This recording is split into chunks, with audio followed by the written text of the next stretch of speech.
Bismillahirrahmanirrahim. Allahu la ilaha illa huwal hayyul qayyum.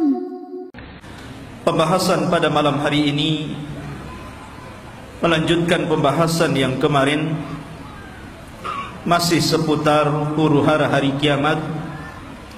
Dan pada malam hari ini kita fokuskan kepada kisah tentang muqaddimah alamah kiamat besar, munculnya Imam Mahdi, dan juga makhluk yang paling jelek yang Allah subhanahu wa ta'ala ciptakan untuk memfitnah manusia, yang kita kenal di dalam Islam sebagai Dajjal. Ma'asyiral muslimin rahimani wa rahimakumullah. Sebelum saya menceritakan tentang dua manusia yang berbeda ini, suatu ketika Ali radhiyallahu an ketika menjadi khalifah di Kufah, ketika dia berkhutbah, tiba-tiba ada seseorang yang bernama Sa'sa'ah bin Suhan al-Abdi radhiyallahu an bertanya kepada Ali radhiyallahu an. Kata Sa'sa'ah bin Suhan, "Ya Amiral Mu'minin, mata yakhrujad Dajjal?" Wahai Amiral Mu'minin, kira-kira kapan munculnya Dajjal itu? Maka Amirul Mukminin Ali radhiyallahu an beliau mengatakan, "Wahai Sa'sa'ah, engkau bertanya kepadaku sesuatu yang sangat besar, maka akan aku jawab, dan tolong ingat-ingat jawabanku." Maka Ali radhiyallahu an mengatakan, "Idza amatan nasu shalawat," apabila manusia sudah mulai meninggalkan salat, "wa adha'ul amanah," apabila manusia sudah melalaikan amanah, "wa kana al-hilmu dha'fa wadh-dhulmu fakhra," dan ketika sifat lemah lembut sudah melemah di hati manusia, kemudian kezaliman semakin menguat dan menjadi sebuah kebanggaan, maka di situ Dajjal akan keluar. Kemudian kata Ali radhiyallahu anhu, "Wa umara'uhum fajarah, wa wuzara'uhum khawanah, wa a'wanuhum zalamah, wa qurra'uhum fasaqah." Dan ketika para pemimpin yang diangkat adalah pemimpin-pemimpin yang bejat, kemudian para menterinya adalah para pengkhianat-pengkhianat bangsa, dan para pendukungnya adalah orang-orang zalim, dan para ulamanya menjadi ulama-ulama su', ulama-ulama yang fasik, maka ketika itu Dajjal akan keluar. Kemudian Ali radhiyallahu melanjutkan, "Wa dhahara al-jawru wa fasaz zina wa dhahara ar-riba wa quti'atil arham." Dan ketika kezaliman dan kelaliman menyeruak di tengah-tengah bumi ini, kemudian menyebarnya zina, tampaknya riba, dan orang sudah mulai memutuskan silaturrahim, maka itu juga alamat telah dekatnya munculnya Dajjal. Kemudian kata Ali radhiyallahu an, "Wattukhidatil qainat wa syuribatil khumur." Dan ketika manusia sudah mulai memanggil-manggil para penyanyi untuk menyanyi, kemudian khamar diminum secara bebas. Artinya di sini ikhwatu fiddin, maka kalau itu terjadi maka telah dekat kemunculannya. Dan hari ini kita lihat Anak-anak kita dicuci otaknya oleh televisi-televisi. Kemudian dibayangkan kalau dia ingin seperti selebritis fulan dan fulana, karena merasa bahwa kalau menjadi artis dan selebritis itu hidupnya senang. Kemudian kata Ali radhiyallahu an, wa nuqidatil uhud wa dhuyyatil atama wa tawana an-nas fi salatil jamaah. Kemudian ketika manusia sudah mulai tidak peduli dengan janji, mereka khianati janji-janji. Kemudian sudah lemah, orang lemah untuk melakukan qiyamul lail. Dan hari ini kita lihat, ada orang ikhwatu fiddin, dia rela tidur di siang hari hanya untuk nonton bola dunia di malam hari. Bangun dia di malam hari, kopinya sampai 1 ember, biar nggak tidur. Dia rela seperti itu, ya. Kemudian dan manusia sudah mulai lalai dan malas untuk sholat di masjid, tentu bagi laki-laki. Padahal kata Ali radhiyallahu an, perhatikan, wa zakhraful masajid wa tawwalul manabir wa halul masahif. Padahal masjid pada hari ini kita saksikan hampir semua masjid itu tidak ada yang jelek, semua bagus, besar-besar, indah-indah. Tapi kemana orang-orang yang sholat di dalamnya? Kemudian menara tinggi-tinggi, sampai sekarang mencari masjid, mengenali masjid itu lebih mudah dengan cara apa? Melihat menara. Oh, di sana ada masjid. Dari mana antum tahu? Tuh menaranya. Artinya orang dimudahkan untuk mencari dan melangkahkan ke masjid. Karena apa? Tidak disusahkan orang cari masjid, tapi orang malas ke masjid. Kemudian juga mereka mulai meninggalkan mushaf. Padahal cetakan Al-Quran itu hampir setiap tahun dicetak, disebarkan di mana-mana. Quran itu tidak sulit untuk mendapatkannya. Tapi orang malas membaca Al-Quran. Ada yang mengatakan nunggu Ramadan, katanya, karena ada tadarus. Sampai Ramadan nggak juga baca Quran. Kemudian kata Ali radhiyallahu an, apabila ini sudah terjadi, maka dekatlah munculnya Dajjal. Kemudian Ali melanjutkan, wa akhadur rusha wa akalur riba wasta'malus sufaha wastakhaffu bid-dima. Ketika manusia sudah mulai mudah untuk memakan rasuah, sogok menyogok. Di negeri kita ini, korupsi itu bukan hanya tingkat level atas saja, level bawah pun sama. Bahkan antum buat KTP saja kadang-kadang ada pelicinnya, ya. Bahasa rasuah itu kan bahasa pelicin, katanya. Kalau ingin licin pakai oli saja. Jadi ikhwatu fiddin yang dimuliakan Allah Azza wa Jalla, dan ini sudah banyak di mana-mana. Hampir semua sektor pekerjaan itu mesti ada rasuah. Padahal Rasul mengatakan ar-rasi wal murtasi finnar. Orang yang memberikan sogokan, orang yang memakan sogokan sama-sama di neraka. Wa akalur riba. Dan orang sudah gemar memakan riba. Bahkan ada orang yang nggak mau kerja dengan cara menyimpan uangnya di bank-bank konvensional. Dia hanya makan bunganya saja. Bahkan riba di hari ini subhanallah luar biasa. Karena riba itu mudah didapati hampir di semua tempat. Di tiang listrik ada riba, di pohon pisang ada riba, di pagar-pagar orang ada riba, gitu kan. Silahkan pinjam dengan gadekan bunga kecil, katanya. Jadi semua orang terlibat dengan riba. Kemudian ketika manusia sudah mulai menjadikan para pemimpin-pemimpin yang jahil, pemimpin-pemimpin yang bukan bidangnya, dia letakkan di situ. Harusnya ketika Anda mencari pemimpin atau pengurus untuk memimpin sesuatu, cari pemimpin-pemimpin yang layak dan bisa mengurus urusannya.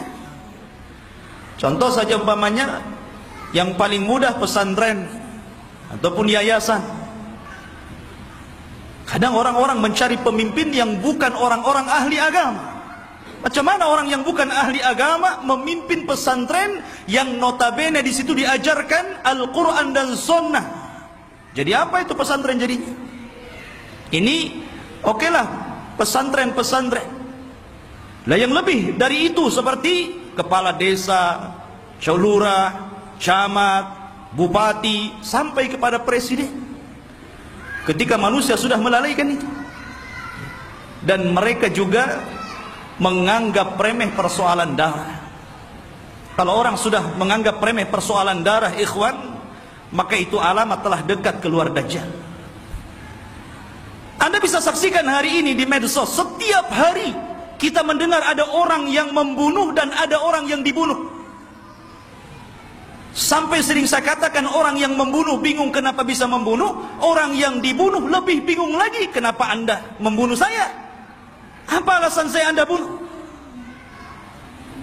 Makanya bayi-bayi yang dibuang itu kemudian meninggal dalam kardus, meninggal di solokan, meninggal di tong-tong sampah, meninggal di parit-parit, itu di hadapan Allah akan datang ke hadapan Allah dan mengatakan, wal mau'udatu su'ilat bi ayyi dzambin qutilat. Atas dosa apa kau bunuh aku?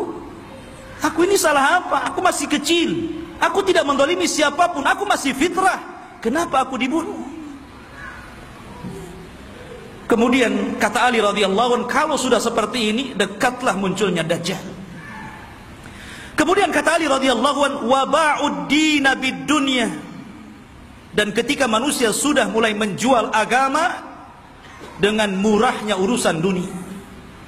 Ada seorang wanita nikah dengan bule, nikah dengan orang-orang yang di luar daripada agama Islam. Dia rela pindah agama, yang penting rekening saya gendut, kendaraan saya mewah, rumah megah, kos-kosan banyak, dan begitu seterusnya.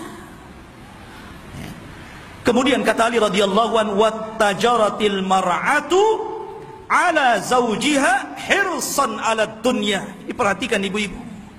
Dan ketika kaum wanita mudah untuk meminta cerai kepada suaminya hanya urusan dunia. Saya sering ke pengadilan agama dan saya lihat tingkat perceraian itu luar biasa di Batam. Dan banyak para wanita yang menggugat cerai suaminya hanya gara-gara faktor dunia. Bukan tidak boleh menggugat cerai, kalau ada alasannya silahkan. Tapi kalau urusan dunia, kemudian itu menjadikan seorang istri kurang ajar kepada suami dan meminta cerai begitu saja, apalagi karena ada orang ketiga yang lebih hebat, lebih wah, lebih banyak hartanya, ini sudah lain urusannya. Kemudian kata Ali radhiyallahu an, wa raqibatin nisa 'alal mayasir. Nabi SAW radhiyallahu an meramalkan seperti ini. Tentu beliau mendapatkan informasi dari Nabi. Dan apabila wanita sudah mulai membawa kendaraan sendiri, di zaman Rasul kendaraan pakai kuda, pakai unta, jarang perempuan naik unta kan, paling dibonceng. Makanya di sini Ali tidak mengatakan dan para wanita menaiki al-ibil, unta, tetapi mengatakan al-mayasir, ditujukan kepada kendaraan-kendaraan modern, mobil, motor. Ya kalau mungkin jaraknya bukan jarak safar, hanya keliling-keliling di Batam, ke pasar. Ini terkadang jarak safar, jarak tempuh yang disunahkan untuk mengqashar dan menjamak sholat pun kita dapati ada perempuan berani loh bawa mobil sendiri tuh. Sudah tidak ada mahram, nekat lagi. Ya. Maka ini juga alamat dekatnya munculnya Dajjal. Kemudian kata Ali radhiyallahu watashabbahna nisa birrijal watashabbahar rijalu bin nisa. Ketika mulai perempuan meniru gaya laki-laki, dan ketika laki-laki sudah memakai atribut-atribut perempuan, maka ini pun telah dekat munculnya Dajjal. Kita saksikan hari ini. Kalau laki-laki cari lepis ke pasar, habis tuh diborong perempuan. Kalau laki-laki cari celana jeans gitu kan, habis, nggak ada. diborong sama mbak-mbak katanya. Akhirnya laki-laki terpaksa beli rok, beli pakaian-pakaian perempuan. Artinya seperti ini kan. Anda bisa bayangkan tuh, pakaian laki-laki tapi pakai jilbab gitu kan. Ketat, pakai lepis, pakai kaos, tapi jilbaban pula dia. Ya. Yang laki-lakinya parah lagi. Anting-anting itu untuk perempuan dia letakkan tutup botol aqua di sini di kupingnya. Antum tahu? Anak itu lihat ada orang pakai anting-anting laki-laki itu, botol aqua di sini. Ya Allah. Ini kan atribut perempuan, kenapa pula dipakai laki-laki? Bahkan yang lebih parah, apa yang disebut dengan LGBT itu sudah mulai melembaga loh di negeri kita ini. Mulai melembaga. Bahkan tahun kebelakang itu saya pernah mendengar informasi sampai mereka membuat fikih LGBT. Anda bisa saksikan tuh, fikih LGBT, bagaimana cara wudunya LGBT, bagaimana cara sholatnya LGBT, bagaimana cara puasa LGBT, dan minta pula kemudian diresmikan supaya majelis ulama itu memberikan mukaddimah. Ini kan sudah gila ini. Mereka nggak tahu bagaimana hukuman kaum Lut. Tidak ada hukuman yang lebih parah yang Allah kirimkan kepada mereka. Hati-hati. Di Batam aja banyak itu. Antum kalau keluar ke jalan-jalan, hati-hati kalau ada yang manggil tuh, bang, LGBT. Ma'asyiral muslimin rahimani wa rahimakumullah. Kemudian wa kana as-salamu bainahum 'ala al-ma'rifah. Ketika antum mengucapkan salam kepada orang yang antum kenal saja, yang antum nggak kenal nggak antum ucapkan salam. Padahal jelas nih, yang pepasan dengan kita ini pakai songkok, pakai pakaian koko gitu kan, rapi. Kita yakin dia muslim, ya jalan biasa saja. Paling antum itu mengucapkan salam sama yang antum kenal saja. Kalau nampak ada janggutnya, celananya cingkrang, pakai gamis, assalamualaikum. Nah ini sudah tanda-tanda ini. Kemudian kata Ali radhiyallahu an, wa syahida syahidun min ghairi an yustashhad wa halafa min ghairi an yustakhlaf. Ketika manusia sudah mulai berani menjadi saksi padahal dia bukan saksi, bersumpah padahal dia tidak diminta sumpah, anda bisa mendapatkan di pengadilan-pengadilan ini. Ada orang yang saksi itu dijual, dibeli. Kamu jadi saksi bayar sekian. Kamu bersumpah saya bayar sekian. Ini banyak sekali yang seperti ini. Saksi jualan. Kemudian kata Ali radhiyallahu an, wa labisu juludadh-dha'ni ala qulubid di'ab wa kanat qulubuhum amarrun minas sabri wa alsinatuhum ahla minal asli wa sarairuhum antanu minal jiyaf. Dan ketika manusia-manusia sudah memakaikan bulu-bulu kambing, kulit-kulit kambing pada hati-hati serigala. Padahal hati mereka adalah hati yang beracun, yang tidak pernah sabar. Padahal mulut mereka hanya manis di bibir, tapi tidak sebagaimana hatinya. Dan kehidupan pribadi mereka lebih busuk dibandingkan bangkai, kata Rasul. Nabi SAW ingin menyindir siapa? Ali radhiyallahu ingin mengisyaratkan kepada manusia siapa? Orang-orang yang hanya menampakkan kebaikan padahal di belakangnya orang ini buruk. Bahasa kitanya pencitraan saja. Biar orang mengenal saya ini baik, saya ini begini, begini dan begitu seterusnya. Dan zaman sekarang subhanallah, nyalon RT saja itu janjinya banyak. Itu baru RT itu. Nanti gang ini kita aspal, nanti solokan ini kita perbaiki. Habis jadi RT wassalam kan begitu. Kemudian wal tumisal fiqhu li ghairi din wa unkiral ma'ruf wa urifal munkar. Dan ketika manusia memberikan kecerdasan mereka bukan kepada urusan agama, ketika itulah maka manusia akan mengingkari yang ma'ruf dan mereka akan cenderung melakukan mungkar. Kan banyak ikhwan, kita sebagai orang tua tentu kita bisa melihat potensi anak. Anak saya ini cerdas, hafalannya mudah, ya. Harusnya kalau orang tua sudah tahu anak ini ada bakat kecerdasan, arahkan ke agama. Mumpung mereka masih bisa merekam gitu kan. Kalau sudah tua, susah, ibarat menulis atau mengukir di atas lautan gitu kan, di atas air. Ya nggak mungkin. Tapi kalau mengukir di atas batu sih masih berbekas. Maka dari sini ketika kecerdasan bukan kepada urusan agama, tapi untuk urusan dunia, maka orang pasti akan mengingkari yang ma'ruf dan akan melakukan kemungkaran. Kata Ali, kalau sudah tersusun beberapa masalah ini, maka pasti kedekatan munculnya Dajjal sudah dekat. Fannajatun najah, hati-hati kalian, selamatkan diri kalian dan selamatkan diri kalian. Ikhwatu fiddin yang dimuliakan Allah Subhanahu wa taala.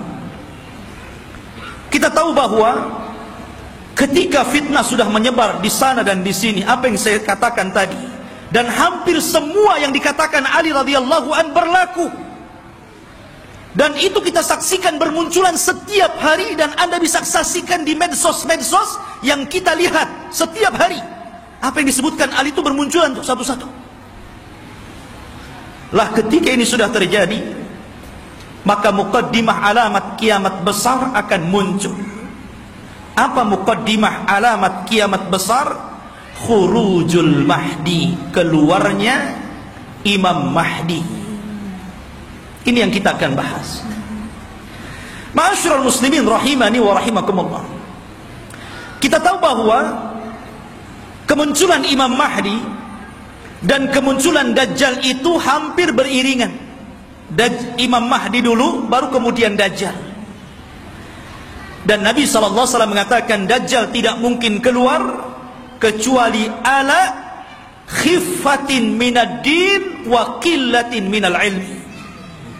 Dajjal tidak mungkin keluar sampai manusia lemah dalam agama dan sedikit pengetahuan tentang Dajjal.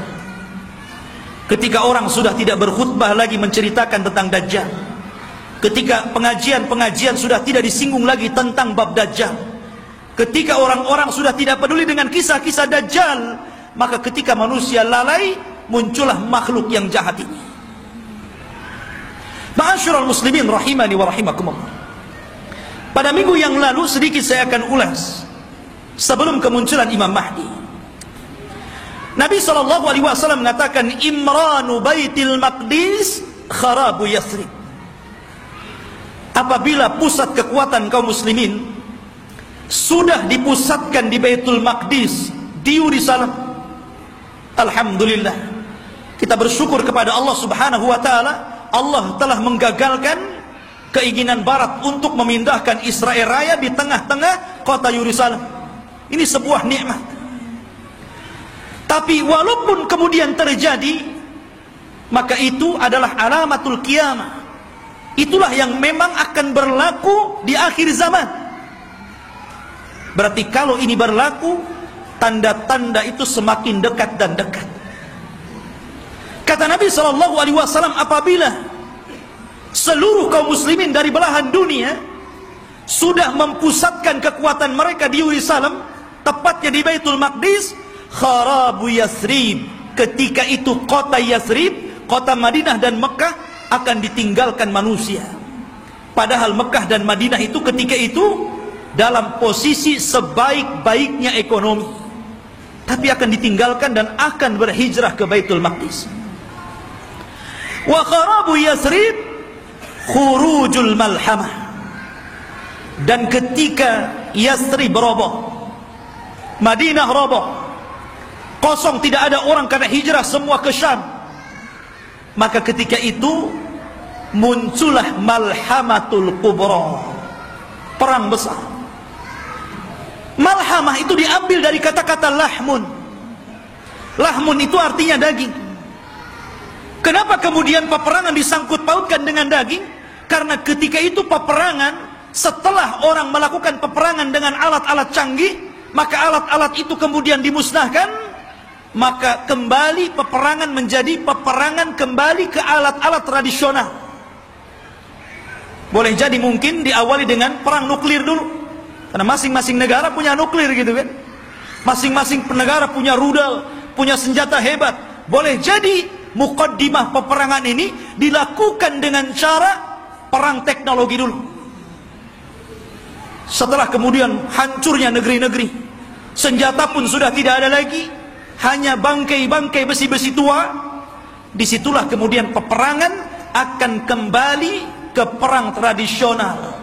Disinilah pembenaran sabda Nabi SAW agar anda melatih diri dengan cara berkuda, dengan cara menombak, dengan cara memanah, dengan cara berpedang, karena perang akan kembali ke zaman itu. Ma'asyiral muslimin, kemudian wa khurujul malhamah, apabila telah nampak malhamah, orang berperang dengan pedang sehingga daging tercabik-cabik dan melayang kemana-mana, darah muncrat kemana-mana. Ketika terjadi malhamatul kubra, atau dalam bahasa barat Armageddon gitu kan, dalam masalah bahasa kita malhamatul kubra, maka ketika itu kaum muslimin menguasai Konstantinia. Apa Konstantinia? Konstantinia adalah Konstantinopel, akan dikuasai. Di mana Konstantinopel itu? Di Turki sana. Jadi kaum muslimin akan menguasai sampai ke sana. Wa fathul Konstantinia, dan ketika Konstantinia dikuasai kaum muslimin, bangsa Rum sampai ke Italia, sampai ke ibu kota Italia. Kaum muslimin sampai ke sana, bergerak sampai ke arah Eropa sana. Maka disitulah kata Nabi SAW, wa fathul Konstantinia khurujud dajjal. Ketika kaum muslimin memenangkan perang besar, perang Konstantinia, maka ketika itu munculnya dajjal. Ma'asyiral muslimin rahimani wa rahimakumullah, kita tahu bahwa pusat kekuatan kaum muslimin, saya katakan kelak akan berada di Palestina, tepatnya di Yerusalem, Baitul Maqdis. Semua kaum muslimin, tentara-tentaranya dari berbagai macam negara akan bergabung di situ. Maka disitulah ikhwatu fiddin, Barat ini punya kepentingan. Mereka hendak menghancurkan bangsa-bangsa yang menurut mereka itu sangat kuat dan tidak bisa dikalahkan oleh sendiri. Maka akhirnya mereka melakukan perdamaian bersama kaum muslimin untuk sama-sama menyerang bangsa-bangsa yang menurut orang-orang Romawi itu sangat berbahaya bagi mereka dan juga kaum muslimin. Maka berdamailah ketika itu kaum muslimin dengan orang-orang Barat, dan hari ini juga berdamai, ya kan? Kita tahu Liga Arab, mereka ada hubungan dengan Barat, entah secara ekonomi, politik atau yang lainnya. Itu namanya perdamaian juga.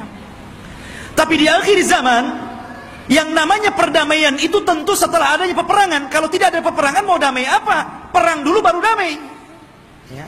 Makanya Nabi SAW mengatakan, tastalihuna antum warrum sulhan aminah.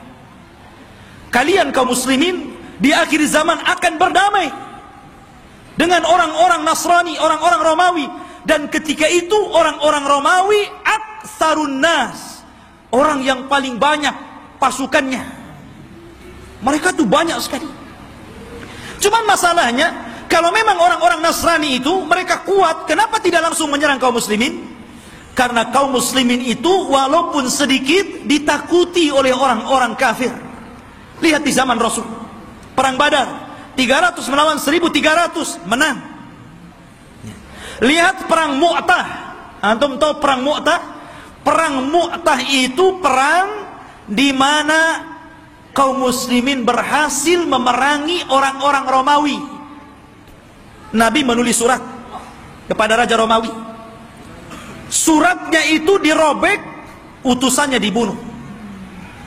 Marah orang-orang Romawi ini, akhirnya menyiapkan pasukan bergerak untuk menyerang Nabi. Kata Nabi, kalau mereka menyerang kita di Madinah, maka akan banyak terbunuh, laki-laki, perempuan, anak-anak, kakek-kakek. Ini tidak adil. Kita siapkan pasukan, kemudian kita sambut mereka. Akhirnya Nabi SAW mempersiapkan pasukan. Kata Nabi, wahai Zaid, peganglah bendera. Kalau kau mati, ganti dengan Ja'far. Kalau Ja'far mati, ganti dengan Abdullah ibn Rawahah. Perangkat. Dan di antara pasukan ada Khalid ibn Walid, tapi tidak dijadikan pemimpin karena baru masuk Islam. Berangkat mereka ke Mu'tah. Ya. Ketika melihat jumlah mereka berlipat-lipat banyaknya dengan kaum muslimin, wajar, manusia. Zaid mengatakan, apakah kita perlu pulang ke Madinah memberitahu Rasul? Atau bagaimana? Nggak imbang nih, pasukan Romawi banyak sekali, sementara pasukan kita sangat sedikit sekali. Tetapi karena mereka sudah kadung keluar membawa pasukan besar, sementara pasukan Romawi lebih besar daripada itu, akhirnya Allah takdirkan mereka pun melakukan peperangan. Subhanallah, di awal peperangan Zaid meninggal dunia. Kemudian bendera ditangkap oleh Ja'far. Ja'far meninggal dunia, terputus seluruh anggota badannya, termasuk dua tangannya terputus. Dia pegang bendera, diputus ininya, dipegang kirinya, diputus ininya, dipegang dadanya, dibelah akhirnya. Nabi berada di Madinah, tahu tuh karena wahyu. Kata Nabi, semoga kedua tangan Ja'far digantikan kedua sayap di sorga dan dia bisa terbang sesukanya. Ja'far meninggal dunia, dipegang Abdullah ibn Rawahah. Abdullah ibn Rawahah meninggal dunia, bingung kaum muslimin. Ini tidak ada lagi pemimpin pasukan. Maka mereka melirik kepada Khalid ibn Walid. Akhirnya dipegang dialah. Dia punya strategis perang yang luar biasa. Pasukan yang ribuan itu bisa dikalahkan oleh strategis Khalid ibn Walid.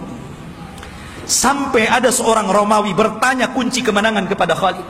Khalid, bagaimana engkau bisa memenangkan peperangan ini sementara jumlah kalian kecil dan jumlah kami besar?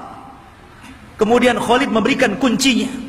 Kata Khalid, nahnu qaumun nuhibbul maut kama tuhibbul haya. Kami kaum yang cinta kematian sebagaimana kalian cinta kehidupan. Berani mati, itulah kuncinya. Ya.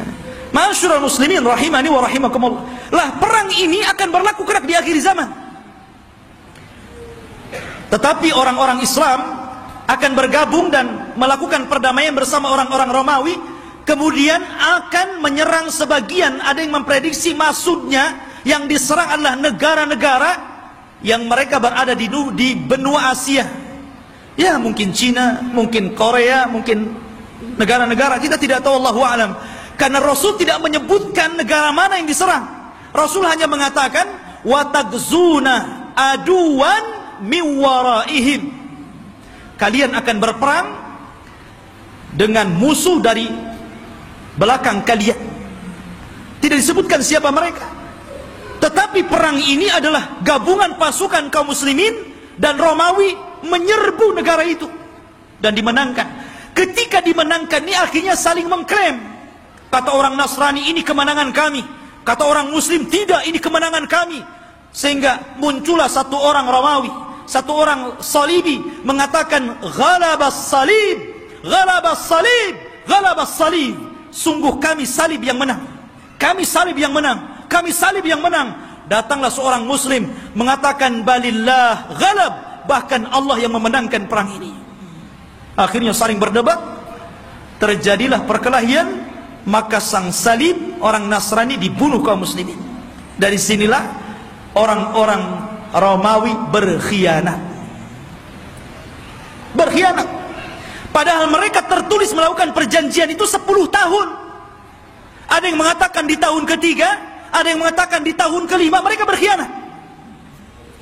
Atas pengkhianatan inilah, maka kemudian mereka hendak menyerang kaum muslimin, menyiapkan pasukan besar.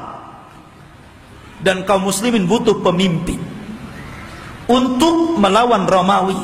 Dari sinilah apa yang kita bahas malam ini, khurujul Mahdi, muncul Imam Mahdi untuk melawan orang-orang Romawi.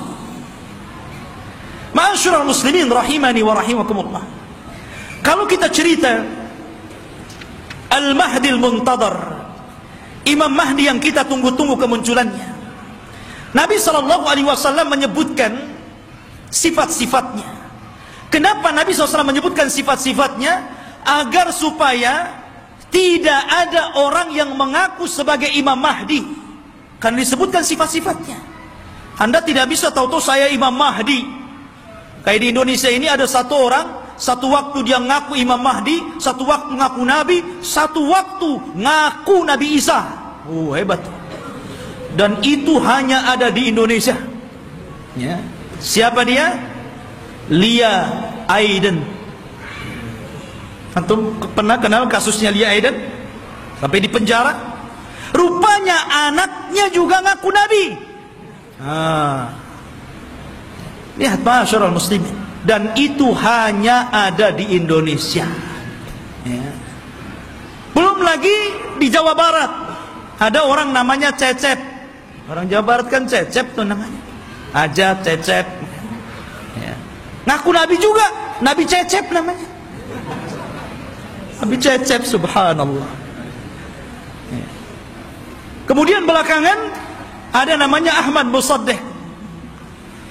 Sampai gempar. Ya. Banyak di negeri kita ini ngaku Nabi. Ya. Kalau di Batam saya belum dengar. Di Batam ini ada yang ngaku orang bisa melihat Allah aja itu.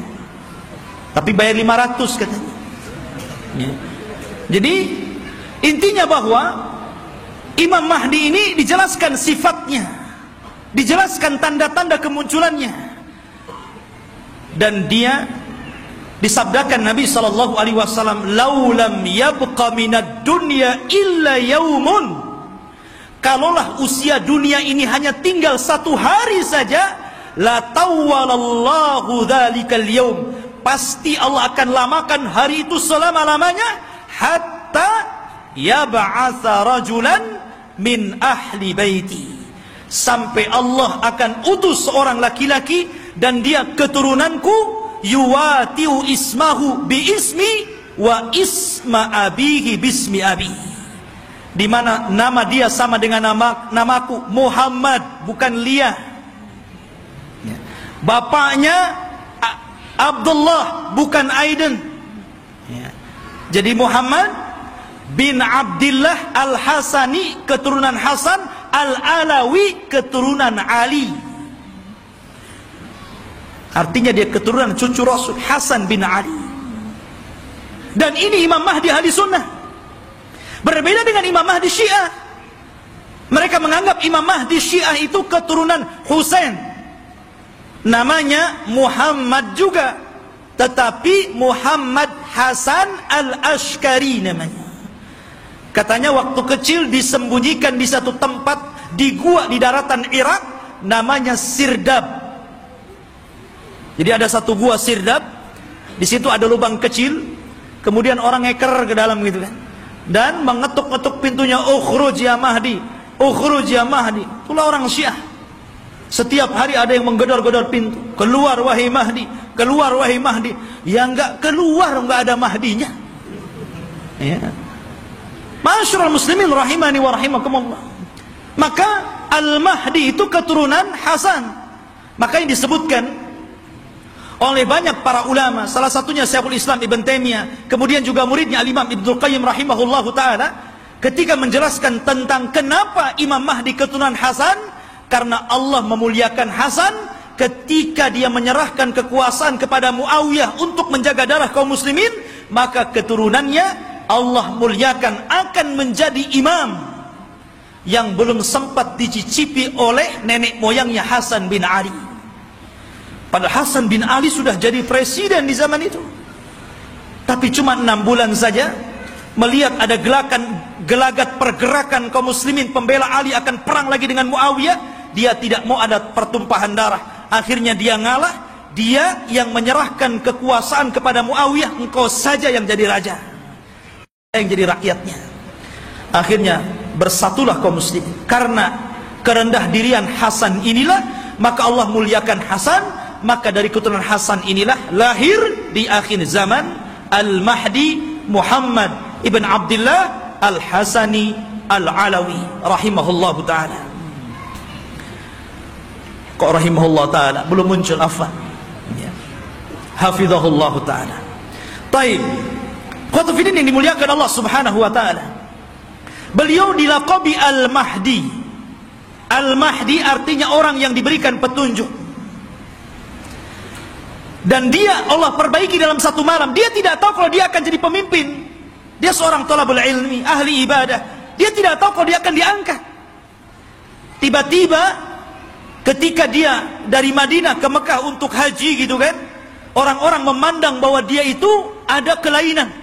Orang ini luar biasa, punya wibawa, taat beribadah, sehingga orang-orang Allah lembutkan hatinya, diarahkan agar memilih orang ini dan dibaiatnya. Pada awalnya dia menolak. Dia menolak. Siapa saya? Saya bukan siapa-siapa. Kenapa Anda memilih saya untuk menjadi pemimpin kalian? Tapi kemudian dia pun istikharah di malam hari itulah Allah perbaiki dia dalam satu malam. Allah berikan ilmu, kecerdasan, kepemimpinan, subhanallah, sehingga dalam satu malam kun fayakun. Idza arada syai'an an yaqula lahu kun fayakun. Kalau Allah menghendaki sesuatu, tinggal katakan kun fayakun, jadi dia. Kemudian pembaiatan kepada Imam Mahdi inilah tersebar. Sampai akhirnya datang tentara dari Syam untuk membunuh Imam Mahdi yang ada di Mekah. Berangkat mereka pasukan itu. Tapi ketika mereka sampai di Baida antara Mekah dan Madinah, Allah kirimkan gempa yang sangat besar sehingga mewafatkan dan menghancurkan mereka. Kata Nabi SAW, sebelum datang tanda-tanda kiamat akan muncul, maka akan terjadi 3 gempa. Gempa dari arah timur, gempa dari arah barat, dan gempa di Jazirah Arab. Inilah gempa di masa Imam Mahdi, menghancurkan semua pasukan yang akan menyakiti Imam Mahdi. Sampai orang yang jalan pun ikut mati, orang yang mau dagang ikut mati. Sehingga Aisyah bertanya kepada Rasul, wahai Rasul, bagaimana orang yang ikut mati yang tidak bersalah dan hendak membunuh Imam Mahdi itu? Kata Nabi SAW, yub'atsu yaumal qiyamah ala niyatihim. Mereka akan dibangkitkan pada hari kiamat sesuai dengan niat mereka. Intinya ikhwatu fiddin, Imam Mahdi ini kemudian dibaiat di depan makam Ibrahim, di depan Ka'bah. Kemudian berangkat dari Mekah ke Madinah dan diikuti oleh pasukan yang sangat besar. Kemudian mereka hijrah ke Syam, bergabung dengan pasukan yang sudah siap tempur melawan orang-orang Romawi. Akhirnya ketika sampai di Syam, mereka membaiat Imam Mahdi, dan disitulah mulai peperangan besar. Perang besar Malhamatul Kubra. Ma'asyiral muslimin rahimani wa rahimakumullah. Dan kita tahu bahwa Imam Mahdi ini berkuasa atau diberikan kekuasaan oleh Allah Subhanahu wa taala tidak lama. Antara 7 sampai 8 tahun saja, ada yang mengatakan sampai 9 tahun. Dan dalam kekuasaan kaum muslimin, Imam Mahdi itu betul-betul membawa perdamaian, keadilan, kesuburan. Bahkan saking adilnya Imam Mahdi, Allah turunkan berkahnya dari langit, karena dia telah berhukum dengan hukum Allah. Kata Allah, walau anna ahlal qura amanu wattaqau lafatahna alaihim barakatim minas sama wal ard. Kalaulah sebuah penduduk, sebuah negeri beriman, bertakwa, maka Allah Subhanahu wa taala akan kirimkan berkah langit dan berkah bumi. Ini terjadi di kekuasaan Imam Mahdi. Kaum muslimin, harta dibagi rata sehingga tidak ada miskin, tidak ada kaya, semua sama. Imam Mahdi berhukum dengan hukum Allah, dan dia menggunakan khilafah dengan khilafah minhaj nubuwah. Ma'asyiral muslimin rahimani wa rahimakumullah. Lah ketika Imam Mahdi memimpin pasukan ini, kemudian Imam Mahdi berhasil menyerang orang-orang Romawi sampai ke jantung kotanya. Kemana? Ke Itali. Romawi di mana? Di Itali. Jadi bergerak dengan pasukannya sampai menyerbu orang-orang Romawi itu sampai ke jantung kotanya, ke Itali sana. Ketika menang dalam peperangan, para sahabat sudah merasa kaya dengan harta rampasan perang. Karena kalau perang itu ikhwan, kalau musuh kalah kan semua jadi milik kaum muslimin. Tanah milik kaum muslimin, rumah milik kaum muslimin, kendaraan milik kaum muslimin, kaya. Ya. Makanya tidak ada bisnis yang lebih menguntungkan kecuali perang. Kalau menang dapat segalanya, kalau kalah ya matilah tuh.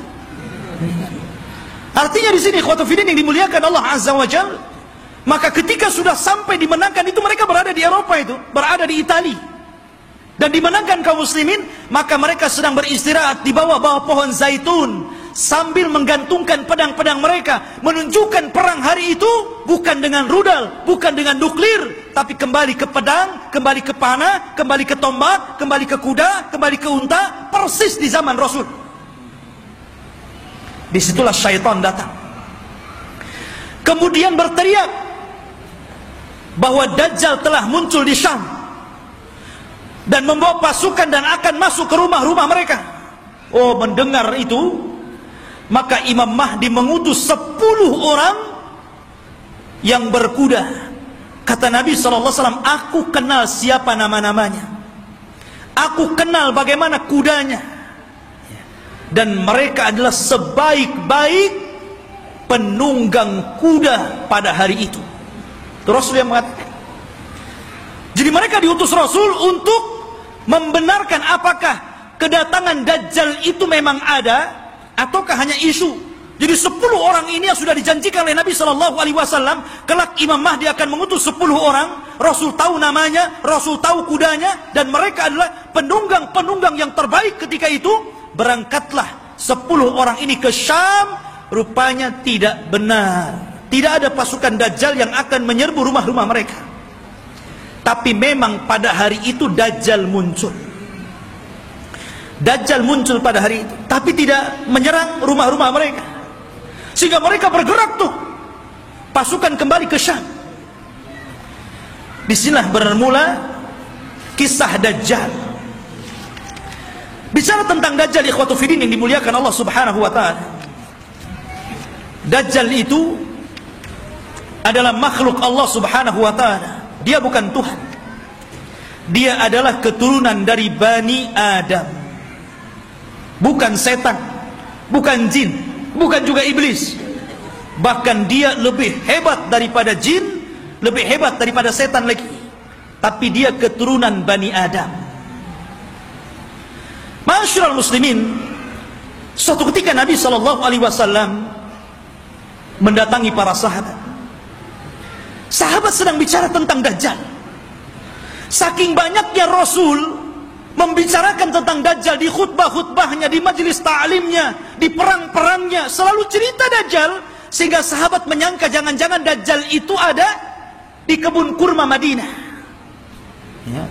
Maka Nabi SAW mendatangi mereka, dan sahabat mengatakan, ya Rasulullah, aktsartal hadis anhu fakhifna hatta dhananna anna ad-dajjal fi atrafin nakhli. Wahai Rasul, kau terlalu banyak menceritakan Dajjal, sehingga kami takut jangan-jangan Dajjal itu sudah ada di kebun kurma. Maka Nabi SAW mengatakan, bukan demikian. Jangan kalian mencelaku karena aku banyak bercerita tentang Dajjal. Karena ini fitnah lebih besar daripada harta, lebih besar daripada fitnah anak-anak, lebih besar daripada fitnah peperangan yang menghancurkan negara dan membunuh kaum muslimin. Lebih besar daripada fitnah-fitnah ini semuanya. Kata Nabi SAW, ghairu Dajjal akhwafuni alaikum. Tidak ada yang lebih aku takutkan kepada kalian kecuali fitnah Dajjal. In yakhruju fikum, kalau seandainya Dajjal itu muncul kepada kalian, wa ana hayyun, dan saya masih hidup, fa ana hajijudunakum, saya yang akan melawannya, saya yang akan berperang dengan dia. Akan tetapi kata Rasul, iyakhruju fikum wa ana mayyitun, kalau Dajjal keluar kepada kalian dan saya sudah mati, fakullu nafsin dha'iqatul maut, setiap jiwa pasti mati. Kata Nabi SAW, famru'un hajijun nafsahu, maka setiap orang harus membela dirinya masing-masing, karena tidak ada yang bisa melawan Dajjal kecuali seorang Nabi, maksudnya Nabi Isa. Makanya ketika Nabi SAW mendengar ada di Madinah seorang anak kecil yang Allah berikan keanehan dari ilmu-ilmu jin, namanya Saf, atau dikenal dengan Ibnu Sayyad, anaknya seorang Yahudi. Sifat-sifatnya sama dengan Dajjal yang diceritakan Nabi, anak kecil ya. Bahkan sebagian para sahabat bersumpah bahwa dia Dajjal. Salah satunya Umar ibn Khattab radhiyallahu an bersumpah dia Dajjal, dan Rasul membiarkan sumpahnya dan tidak mengingkari. Akhirnya Rasul datang dengan Abu Bakar, dengan Umar, ingin mengecek tentang keberadaan anak kecil namanya Saf, atau disebut dengan Ibnu Sayyad ini. Berangkat Rasul, kemudian masuk ke kampung Yahudi. Rupanya betul ada anak kecil yang sedang bermain-main dengan anak-anak yang lainnya. Kemudian Nabi memanggil anak kecil namanya Saf itu dan mengatakan, "Ya Saf, atashhadu anni Rasulullah?" Wahai Saf, apakah engkau bersaksi saya adalah utusan Allah? Anak kecil nengok Nabi. Kemudian dia mengatakan, "Ashhadu annaka nabiyyul ummi." Aku bersaksi engkau adalah nabi yang diutus oleh Allah Subhanahu wa taala. Tiba-tiba Saf berbalik tanya kepada Rasul, "Ya Muhammad, atashhadu anni Rasulullah?" Hei Muhammad, maukah kau bersaksi aku juga utusan Allah? Bayangkan, anak kecil ngomong di hadapan Rasul, mau enggak kau bersaksi saya juga utusan Allah sama dengan kamu? Kata Rasul, "Amantu billahi walir rasul." Aku beriman kepada Allah dan kepada Rasulnya saja. Maka Nabi SAW makin yakin, karena Dajjal itu kemunculannya akan mengaku Nabi dan berakhir mengaku Tuhan ya. Maka kemudian kata Nabi SAW, "Ya Saf, inni khaba'tu laka khaba'an." Wahai Saf, dalam hatiku, dalam dadaku, aku menyembunyikan beberapa kalimat, karena ketika itu Rasul baru diturunkan ayat kepadanya, surah kepadanya, namanya Suratul Dukhan. Dan itu para sahabat belum tahu, baru turun kepada Rasul Suratul Dukhan. Makanya Nabi menyembunyikan ayat itu dalam dadanya. Kata Rasul, "Wahai Saf, wahai Ibnu Sayyad, aku menyembunyikan beberapa kalimat di dadaku, coba tebak apa?" Kata si Saf ini memandang dada Rasul, tiba-tiba dia mengatakan, "Duh, duh." Dia tidak bisa mengatakan dukhan, tapi sudah benar awalnya, karena Rasul menyembunyikan kalimat dukhan, tapi dia tidak sempurna. Dia mengatakan duh, duh, duh. Maka Rasul langsung mengatakan, "Ikhsha falan ta'du wa qadrak." Jelek engkau, celaka engkau, engkau tidak mungkin bisa meneruskan kalimat-kalimat yang ada di dadaku. Tapi dari Rasul makin bingung, jangan-jangan ini betul-betul Dajjal nih ya, dia tahu isi hati saya gitu, anak kecil si Saf ini ya. Akhirnya Rasul pulang. Kemudian pada waktu yang lain dia ajak lagi Umar dan Abu Bakar, ingin mengecek lagi keberadaan si Saf ini. Setelah ketemu dan hendak kemudian diintai dan kembali ingin diuji, tiba-tiba datang ibunya, melihat ada Rasul SAW dan ibunya kenal. "Ya Saf, ataka Muhammadun. Ya Saf, ataka Muhammadun." Hei Saf, Muhammad sudah datang di sampingmu. Maka Saf pun kemudian langsung pergi, kemudian di belakang ibunya. Kata Nabi SAW, "Lau tarakathu latabayyana amruhu." Kalau ibunya ketika itu tidak memanggil-manggil, tentu aku sudah tahu siapa si Saf ini, apakah Dajjal atau bukan Dajjal. Tetapi ikhwatu fiddin, kenyataannya si Saf ini kemudian tumbuh besar dan dia masuk Islam. Tapi dalam hati para sahabat masih ragu masalahnya. Jadi dia sudah tua, masuk Islam, sahabat masih ragu, itu masih ketakutan dengan si Saf ini, Ibnu Sayyad yang sudah besar dan masuk Islam. Jangan-jangan dia Dajjal pura-pura masuk Islam. Jadi suatu ketika Abu Sa'id Al-Khudri radhiyallahu an, ketika Saf ini hendak berangkat haji dan para sahabat banyak yang sudah berangkat duluan, rupanya Abu Sa'id Al-Khudri ketinggalan dan Saf atau Ibnu Sayyad yang sudah tua, sudah dewasa gitu kan. Ketika itu Abu Sa'id Al-Khudri karena kecapean kemudian berada di bawah pohon untuk istirahat. Tiba-tiba si Saf ini baru datang mau haji juga gitu kan. Dan Abu Sa'id Al-Khudri sangat ketakutan dengan Saf ini, karena Rasul pernah mengatakan dan sebagian para sahabat bersumpah dia Dajjal, itu masalahnya. Tiba-tiba ikut pula di samping Abu Sa'id, ikut duduk di situ. Gemetar Abu Sa'id ini. Ya. Tapi Saf mengatakan, ya Abu Sa'id, aku tahu engkau takut kepadaku. Tapi coba pikirkan wahai Abu Sa'id, bukankah Dajjal itu tidak punya anak? Aku punya anak. Bukankah Dajjal tidak mungkin masuk Islam? Aku masuk Islam. Bukankah Dajjal itu tidak mungkin datang ke Mekah dan tidak juga menginjak Madinah? Aku bisa ke Mekah, aku bisa ke Madinah. Kenapa kau ragu? Aku ini sedih, kenapa orang-orang menuduhku Dajjal? Ya. Dari situ Abu Sa'id Al-Khudri agak tenang. Tetapi Abu Sa'id Al-Khudri menjadi ketakutan di endingnya. Ketika Ibnu Sayyad atau Saf mengatakan, tetapi ya Aba Sa'id, aku tahu di mana letaknya Dajjal. Ketika dia ngomong begini, langsung diambil barang-barangnya, kabur dia. Ya. Dia tahu di mana letaknya Dajjal. Ya. Awalnya dia sudah merendah tuh. Tahu-tahu endingnya yang nggak enak gitu kan. Tapi ya Aba Sa'id, ana azri aina maudhi'ad Dajjal. Saya tahu di mana Dajjal berada. Masya Allah. Makanya suatu ketika Abdullah bin Umar radhiyallahu an pernah membuat marah, dipukulnya Ibnu Sayyad sampai marah. Karena marah Ibnu Sayyad, Ibnu Umar ketakutan, akhirnya lari ke rumah Hafsah.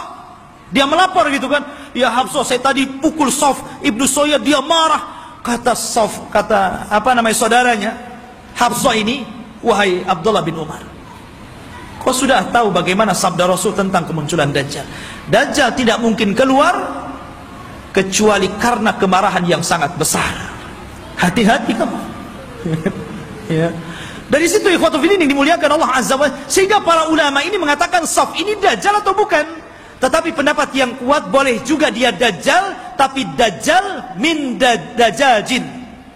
Dajjal yang lainnya. Karena Rasul mengatakan di akhir zaman akan muncul dajjaluna kadzabuna salasuna kulluhum yad'una annahum nabi. Akan muncul zamannya di mana dajjal para pendusta 30 orang akan mengaku dia nabi. Maka mungkin boleh jadi salah satunya adalah Ibnu Sayyad.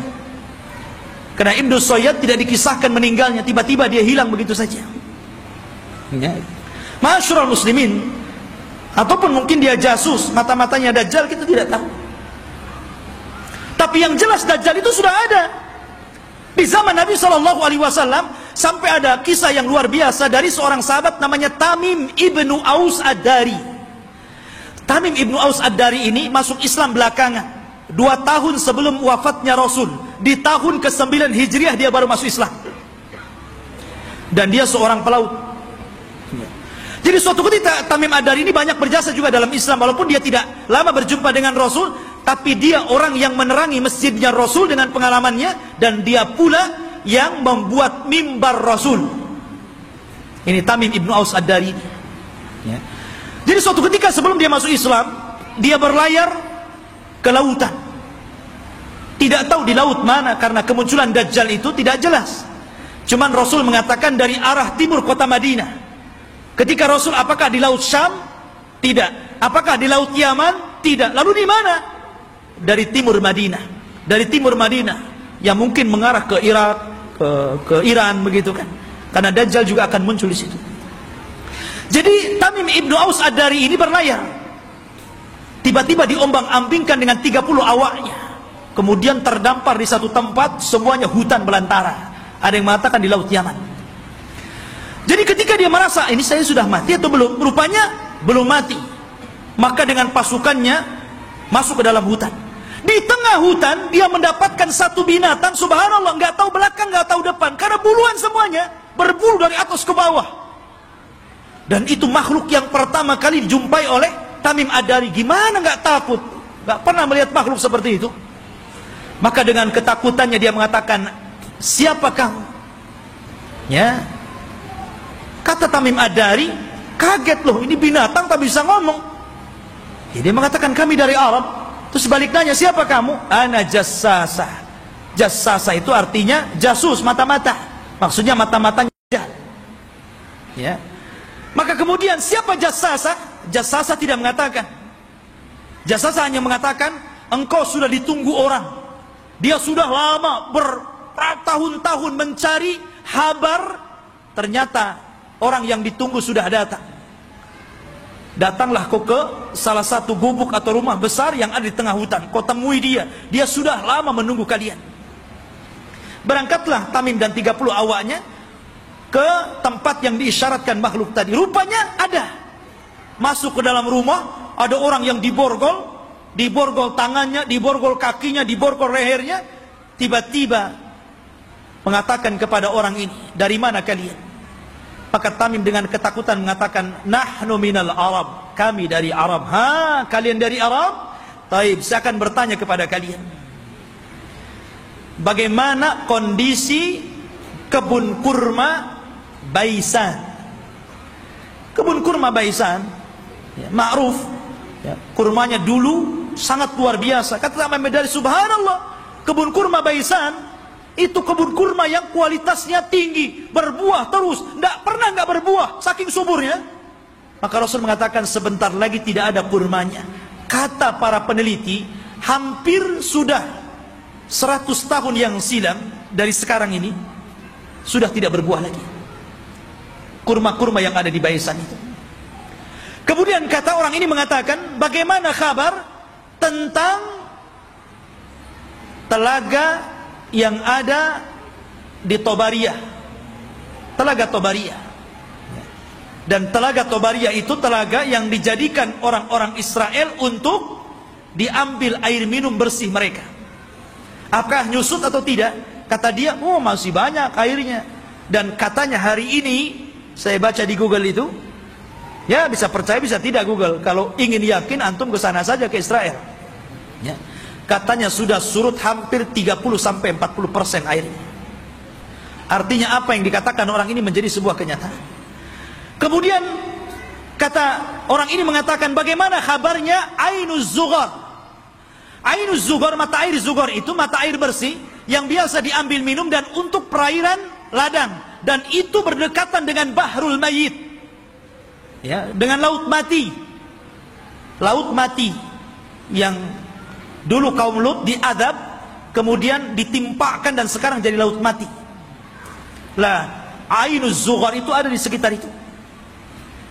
Kata orang ini, apakah masih berair? Ya, masih berair. Para petani masih ngambil airnya. Orang-orang masih minum di situ. Kata orang ini, sebentar lagi akan kering.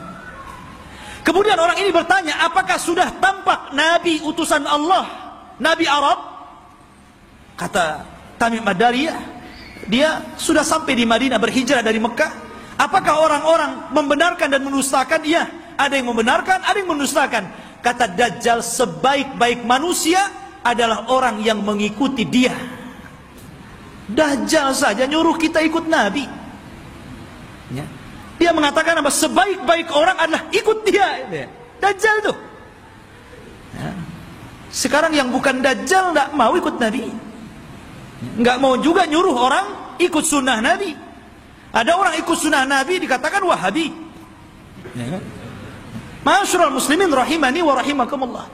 Maka kemudian Tamim Ad-Dari ketakutan, nggak mau lagi berdialog banyak-banyak, gitu kan? Dia langsung pergi pulang, cari jalan keluar. Allah takdirkan sampailah dia ke Madinah tepat pada tahun 9 Hijriah. Kemudian masuk Islam. Disitulah dia bercerita tentang pertemuan dia dengan makhluk yang aneh itu. Kata Nabi, tahukah kamu, manusia yang kau temui itu adalah Dajjal. Artinya sudah pernah ditemui salah seorang sahabat. Dan inilah satu-satunya kisah dari sahabat yang diriwayatkan Rasul, kemudian diriwayatkan kepada para sahabatnya. Rasul tidak pernah mengambil riwayat dari para sahabat. Yang ada sahabat meriwayatkan dari Nabi. Ini tidak, Nabi meriwayatkan dari sahabat, kemudian diriwayatkan ke sahabat yang lainnya. Satu-satunya sahabat yang diambil riwayatnya adalah Tamim Ad-Dari. Karena Rasul kan tidak punya, apalagi Tamim Ad-Dari seorang Nasrani sebelumnya, ya. Maka dari situ ikhwatu fiddin, kata Nabi SAW di hadapan para sahabatnya, dia bercerita sambil bawa tongkat. Maka Nabi SAW mengatakan, kelak Dajjal itu akan sampai ke sini, maksudnya Madinah dan Mekah, tapi dia tidak akan bisa masuk. Dajjal itu hanya bisa yatarakab, hanya bisa mengintip di balik bukit Uhud. Karena seluruh kota Madinah dan Mekah akan dipagari malaikat, di tangannya pedang-pedang yang siap untuk membunuh Dajjal. Dajjal ketakutan. Dia hanya bisa melihat dari atas bukit Uhud. Dilihatnya Masjid Nabawi, tepatnya kuburan Nabi, bercahaya warna putih. Kemudian Dajjal mengatakan, hada qasrul abiyad, hada qasru Ahmad. Inilah istananya Muhammad. Inilah istana putih. Dan subhanallah, apa yang dikatakan Dajjal menjadi sebuah kenyataan. Kalau antum umroh atau Allah takdirkan antum haji gitu kan, cobalah antum melihat Masjid Nabawi di malam hari dari kejauhan. Naiklah ke bukit Uhud gitu kan, antum lihat Masjid Nabawi, tepatnya kuburan Rasul, maka akan dilihat ada cahaya putih. Dari tempat itu ada cahaya putih yang ke atas, membenarkan apa yang dikatakan Dajjal.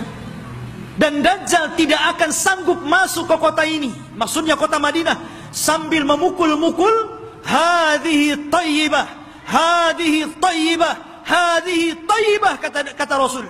Inilah negeri yang disucikan, inilah negeri yang disucikan, inilah negeri yang disucikan. Dajjal tidak mungkin masuk ke negeri ini, Mekah dan Madinah.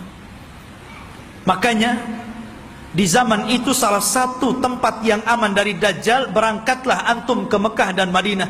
Cuman sayang nggak ada pesawat. Antum kira-kira naik apa tuh dari Batam ke sana? Ya, nggak ada lagi pesawat terbang.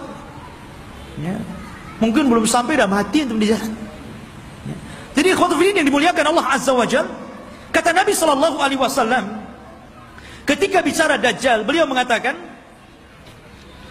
sesungguhnya ayyuhan nas, innaha lam takun fitnatun ala wajhil ardi mundu dhara Allahu dzurriyyata Adam a'zam min fitnatid Dajjal.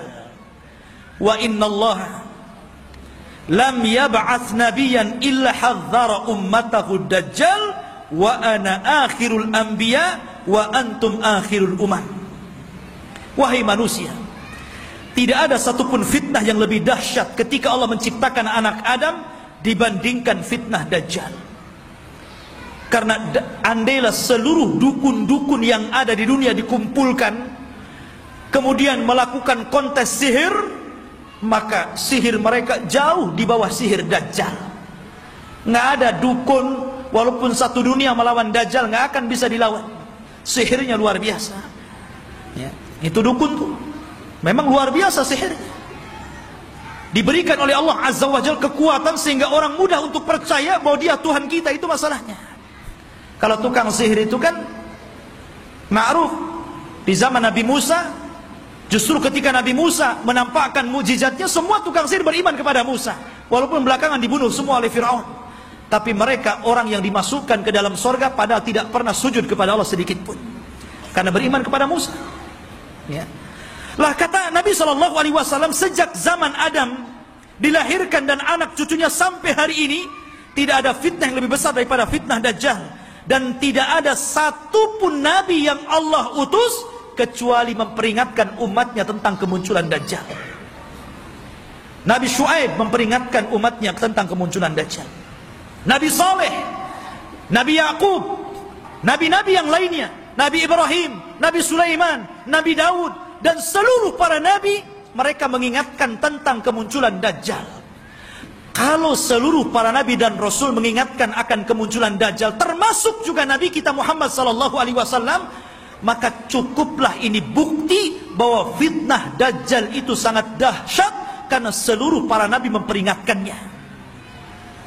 Ini antum harus paham. Ya. Ma'asyiral muslimin, sedikit kita mengenal ciri-ciri Dajjal. Dajjal itu keriting rambutnya.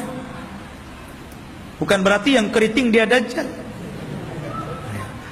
Jadi dia memiliki rambut keriting yang dipintal.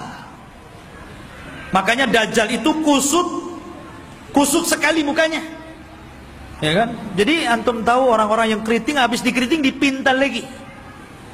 Ya. Tetapi dia tidak hitam kulitnya. Biasanya kan yang kriwel, yang dipintal-pintal itu kan kebanggaan orang-orang yang berkulit hitam kan. Dajjal tidak, kulitnya putih. Ada yang mengatakan kemerah-merahan. Jadi memang dia putih, tapi kusut. Ya. Kemudian dia buta sebelah mata kanannya, dan ada daging tumbuh di matanya, menonjol seperti anggur keluar. Jadi ada daging tumbuh. Kemudian di dahinya tertulis kafir. Bisa dibaca oleh seorang mukmin, baik yang pandai baca ataupun yang buta huruf. Semua bisa baca. Ya. Artinya bahwa semua orang bisa baca, dia kafir, tapi semua orang ikut Dajjal, itu masalahnya. Kan fitnahnya luar biasa. Sudah tahu di jidatnya ada kafir, masih ikut juga dia kan begitu. Itulah fitnahnya. Karena dia bisa dibaca oleh siapapun. Yang pandai baca sama yang buta huruf bisa baca. Kemudian juga lehernya lebar, pendek besar, dan kakinya bengkok. Kakinya itu kayak busur panah. Kalau jalannya jelek sekali. Dan dia matanya sebelah awar. Dari sini menunjukkan kalau orang itu waras, beriman, imannya kuat, otaknya dipakai, tentu orang itu tidak mungkin mengakui orang seperti ini Tuhan karena banyak cacatnya. Ya kan jelek itu orangnya. Kok jadi Tuhan pula?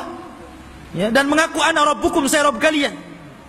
Tapi masalahnya walaupun penampilannya seperti itu, tapi dia diberikan kekuatan oleh Allah yang Allah tidak berikan kepada yang lainnya. Makanya ketika Dajjal mengaku Tuhan, maka Allah langsung mengatakan innahu a'war fa innallaha laisa bi'a'war. Dajjal itu a'war, buta sebelah kanannya, dan Allah tidak buta dan tidak buta sebelah. Ya. Ma'asyiral muslimin rahimani wa rahimakumullah. Lah Dajjal ini ikhwatu fillah yang dimuliakan Allah Azza wa Jalla. Dijelaskan juga di antara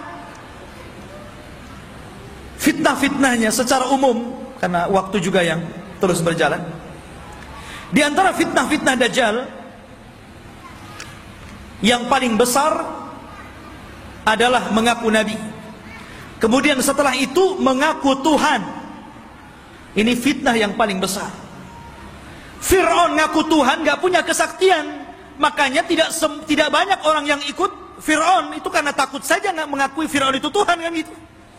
Begitu juga Namrud atau raja-raja zalim yang lainnya. Tapi Dajjal ini bukan karena takut, karena ta'jub dengan kehebatannya. Makanya orang banyak yang ikut Dajjal. Anda bisa bayangkan, Dajjal ini datang ke negeri yang rusak. Anggaplah kayak Suriah gitu kan. Udah roboh, sudah nggak bisa lagi dibangun. Nggak mungkin lagi mau berapa ratus tahun lagi membangun kota ini. Dajjal itu datang ke kota yang roboh itu. Kemudian Dajjal mengatakan, keluarlah wahai bumi, pembendaharaan kalian. Tiba-tiba kota itu kembali cantik, ya kan? Kembali subur, kembali mewah, kembali megah. Kambing-kambingnya penuh dengan susu, unta-untanya gemuk-gemuk. Subhanallah, Anda bisa bayangkan itu. Ya. Siapa yang lebih hebat sihirnya dari tukang-tukang sihir dibandingkan Dajjal?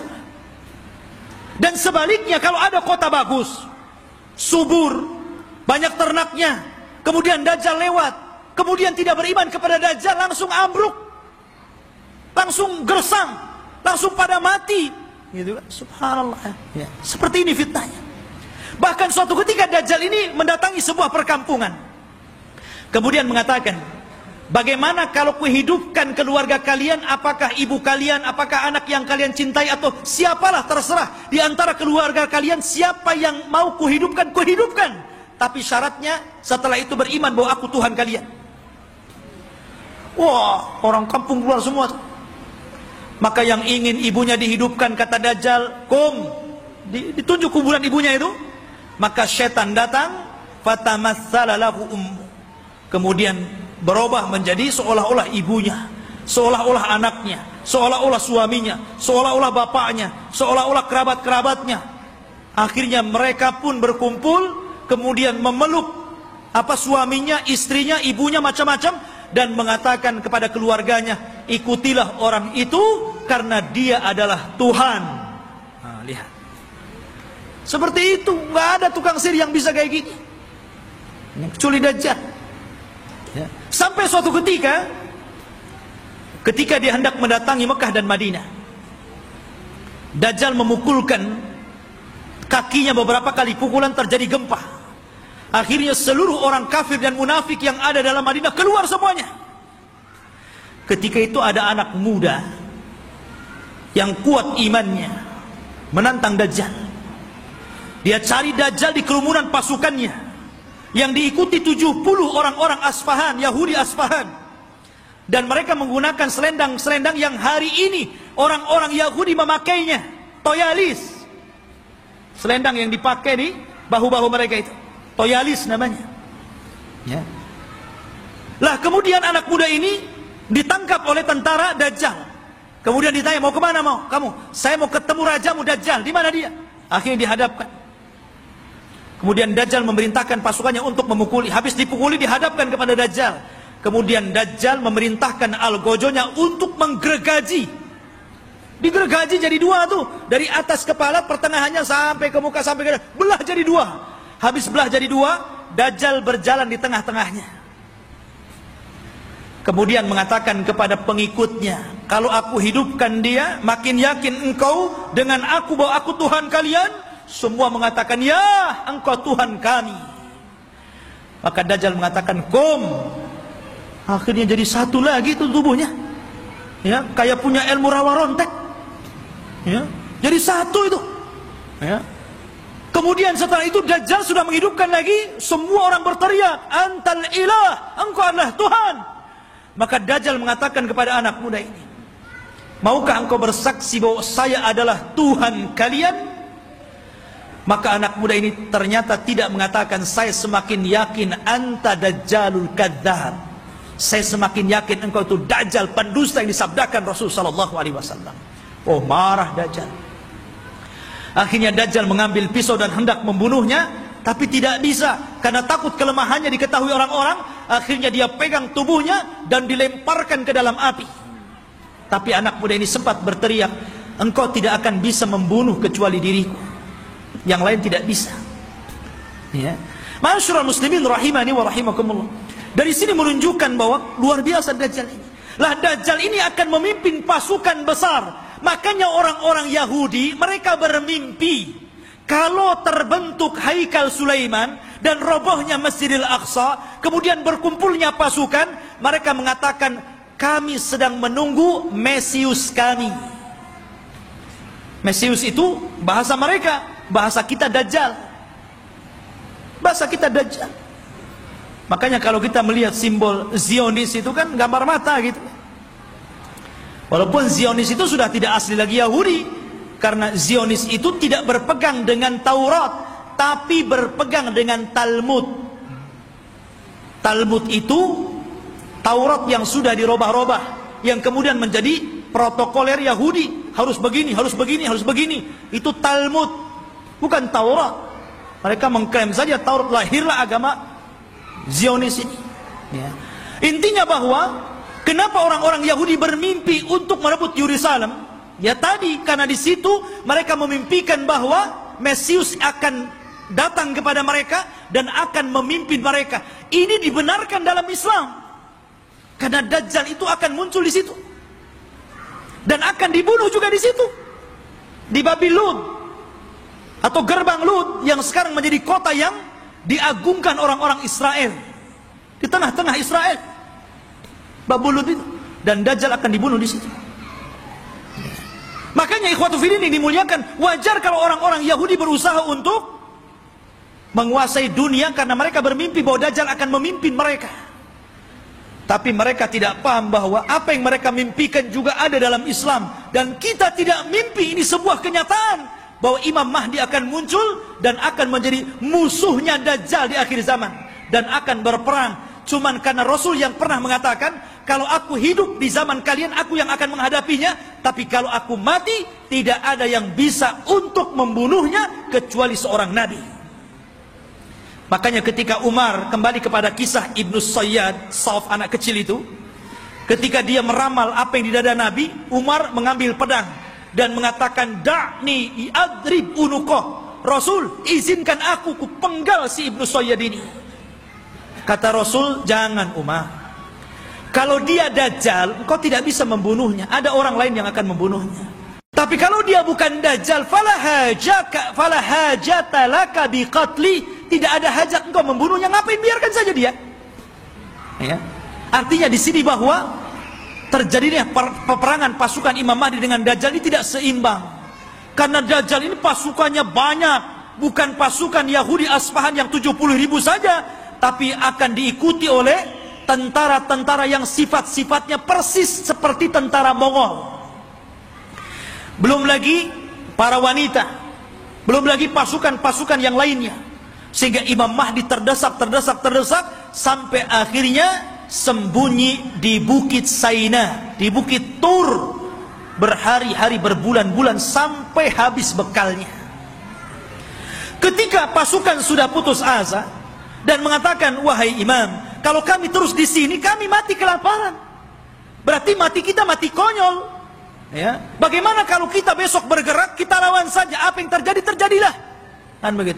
Akhirnya kemudian Imam Mahdi sepakat dengan pasukannya, setelah sholat subuh mereka siap bergerak, apapun yang akan terjadi tetap perang bersama Dajjal. Rupanya Allah takdirkan, disitulah langit digelapkan. Setelah langit digelapkan, tiba-tiba ada cahaya. Rupanya dari dua malaikat yang mengapit seseorang yang nafasnya bisa membunuh sejarak sekian dan sekian kalau dihirup orang kafir. Dialah Nabi Isa bin Maryam. Turun.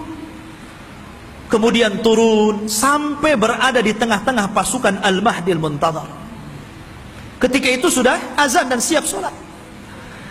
Maka melihat bahwa yang turun adalah Isa Al-Masih, maka Imam Mahdi menyuruh agar dia menjadi imam sholat, tapi menolak. Setiap kaum ada amirnya, maka engkau amir kaum itu, maka kaulah yang sholat. Maka Imam Mahdi menyolati, kemudian Nabi Isa sholat di belakangnya.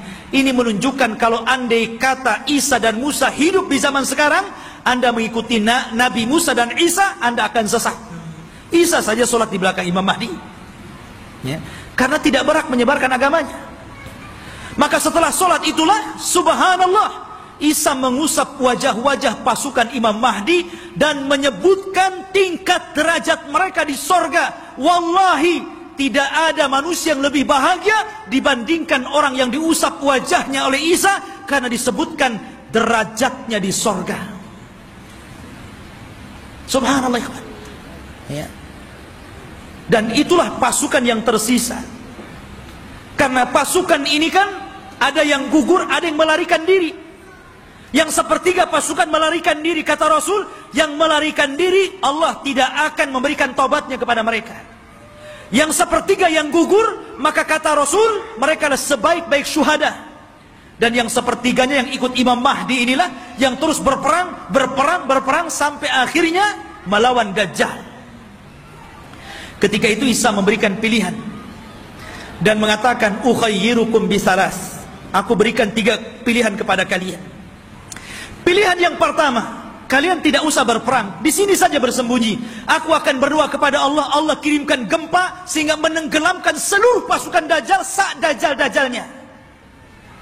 Atau yang kedua, aku akan berdoa kepada Allah agar Allah kirimkan pasukan, tapi bukan kalian.